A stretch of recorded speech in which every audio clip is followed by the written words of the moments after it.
Ah, qu'est-ce que c'était dur cette journée de collège. Une petite douceur pour me réconforter. Mais qu'est-ce que tu fais? Tu te rends compte que tu pollues la mer avec ton plastique? Ça, bah, c'est juste ton petit emballage. En plus, il y a plein de gens qui le jettent et dans tous les cas, il y a des gens qui le ramassent. Tu as raison, lors d'un sondage, un élève sur deux a avoué ne pas jeter ses déchets dans une poubelle. Mais ce n'est pas une raison. Mais je jette au sol, pas dans la mer.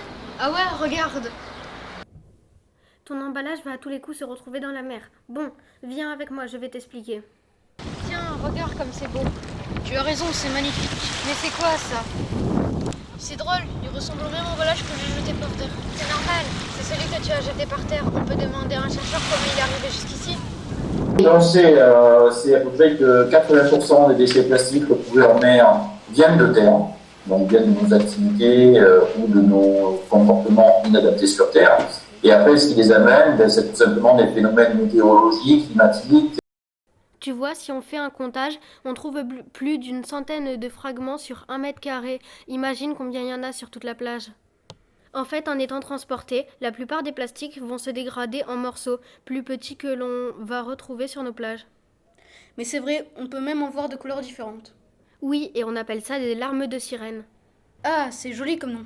C'est joli, mais ça pollue. La quantité de plastique sur nos plages n'est rien par rapport à ce qu'il y a dans les mers. On parle même d'océan plastique. D'océan plastique? Viens, on retourne au collège, je vais t'expliquer. Je vais te montrer, Adrien, comment ton papier va former ce fameux continent de plastique. D'abord, ton papier va se retrouver à la surface. Une fois dans la mer, associé à la rotation de la Terre, il va se créer une gyre qui va non seulement concentrer les déchets plastiques, mais aussi les faire aller en profondeur.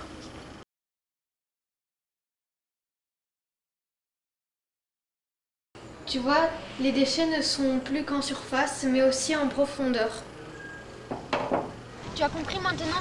À l'arrivée, certains prédateurs peuvent se tromper et confondre proie et plastique. Quand même, ne me dis pas qu'ils peuvent se tromper à ce point. Ah bon, tu ne me crois pas? Ben regarde là-bas. Dis-moi, lequel est la méduse et lequel est le plastique? Un prédateur pourra donc facilement se tromper et manger le sac plastique. En passant de prédateur en prédateur, cet animal arrivera peut-être dans ton assiette. Mais alors, vu que le plastique est partout dans notre quotidien, comment on fait pour réduire la quantité de plastique dans les mers? En fait, c'est simple. Le premier éco-geste à avoir est de jeter nos déchets dans la poubelle. Dans ton quotidien, tu peux aussi essayer d'utiliser des produits qui utilisent moins d'emballage plastique. Acheter en vrac, par exemple. Mais aussi d'avoir une consommation raisonnée et n'acheter que ce dont tu as besoin.